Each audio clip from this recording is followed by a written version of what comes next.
Bukan satu, tapi 3. Biar saya jelaskan dengan lebih tepat apa kegunaan 3 akaun KWSP ni.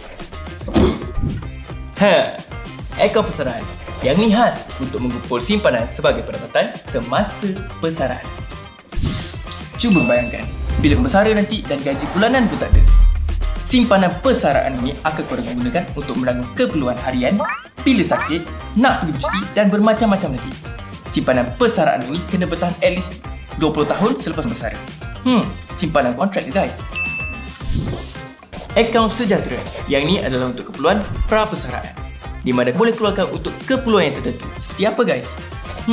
Seperti boleh gunakan untuk beli first house, bayaran kesihatan, nak sambung belajar, nak bayar PTPN, nak pergi haji pun boleh guys. Akaun fleksibel.